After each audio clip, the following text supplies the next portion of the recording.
Само неколку часа откако Доналд Трамп изјави дека неговата национална служба за разузнавање погрешила со проценките дека Иран не развива нуклеарно оружје, САД бомбардираше 3 нуклеарни постројки.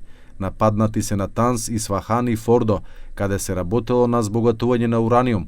Во нападот користени се авионите Б-2 Спирит, способни да упаднат во софистицирана воздушна одбрана и да извршат прецизни напади врз зацврстени цели, како што е закопаната мрежа на нуклеарни истражувачки објекти на Иран.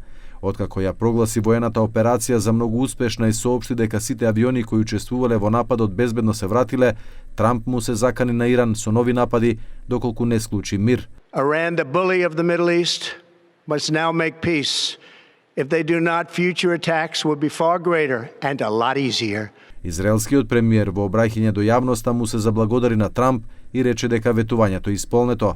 אתם זוכרים שמתחילת המבצע אני הבטחתי לכם שמתקני הגרעין של איראן יושמדו בדרך זו או אחרת. ההבטחה הזו קוימה. Според иранските власти, резервите на збогатен ураниум претходно биле преместени од нуклеарните центри и таму не останале никакви суровини кои во случај на напад би можеле да предизвикаат зрачење. Иранското нуклеарно надзорно тело објави дека нема траги од контаминација околу погодените објекти и дека нема опасност за жителите на околните области. Воедно соопштија дека нуклеарната централна Фордо не претрпела значителна штета. Иран воедно вети дека ќе се брани со сите расположливи средства. There is no red line that they have not crossed. And the last one, and the most dangerous one, was happened only last night, when they crossed a very big red line by attacking nuclear facilities.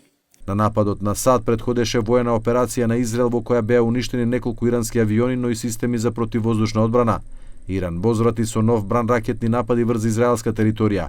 Погодени се Хаифа и Телавив. Израелските власти јавуваа дека има повредени.